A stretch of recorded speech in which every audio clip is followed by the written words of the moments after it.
Hi everybody, this is LeAnn again from Bear Strength Fitness, and I'm coming to you from the floor.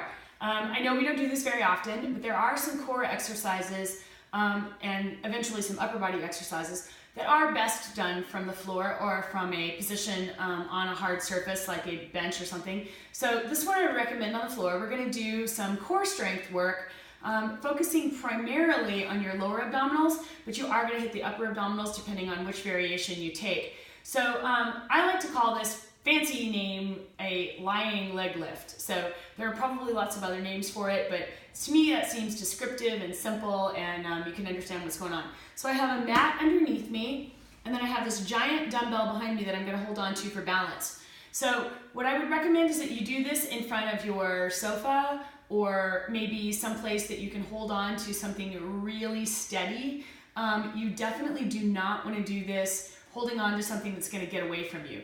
And one of the reasons that I chose this giant dumbbell is to really, kind of get to the point that this needs to be a firm foundation. Because if you pull on it and whatever you're holding on to is not, really secure, then you run the risk of whatever that thing is falling or tipping over. And I don't want anybody to get hurt, okay? So this is a 100-pound dumbbell, and just to, again, let you know that we really want to get onto something really steady.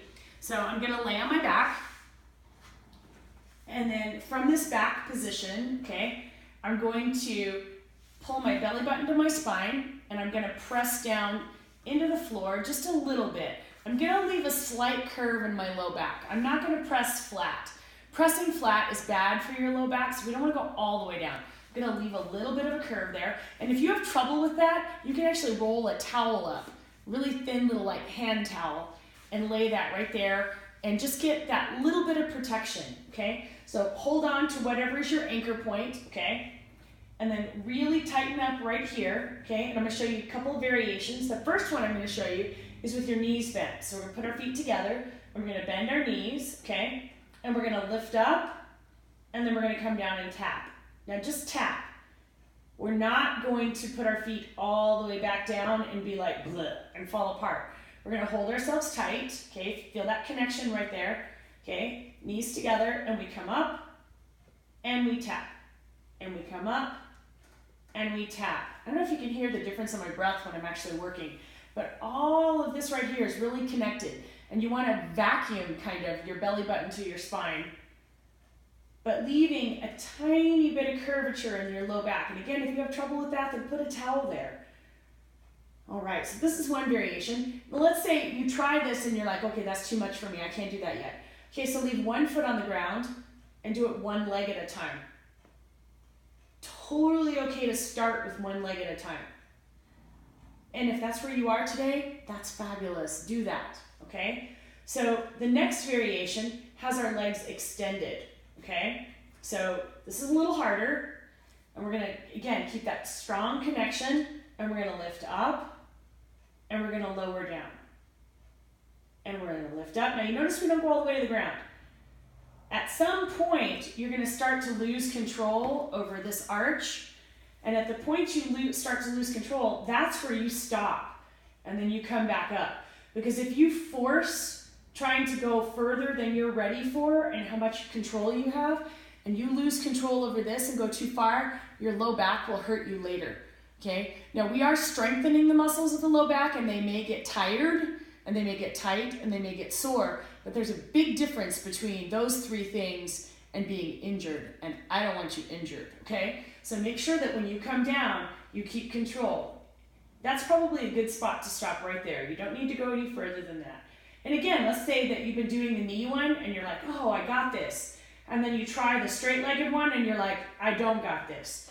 Put that foot down, and do it one leg at a time until you feel like you have enough control to do both legs at the same time. Don't overdo it. Don't be a hero. There's no reason to hurt yourself. Okay, the final version of this, we're going to start to hit the upper abdominals as well. So we're going to bring our legs up, and then at the top of the motion, we're going to give a little extra oomph right here and try to get our hips off the ground, okay? So again, nice and tight. Leave your natural curve, hold on to your anchor, bring them up, and come all the way up. And lots of control, and all the way up.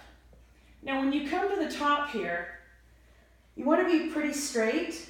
You don't really want to be curving way over the top over here because that's not really giving you as much in your abdominals, and you're not working your glutes to hold yourself up there. So this way you get a little glute work too.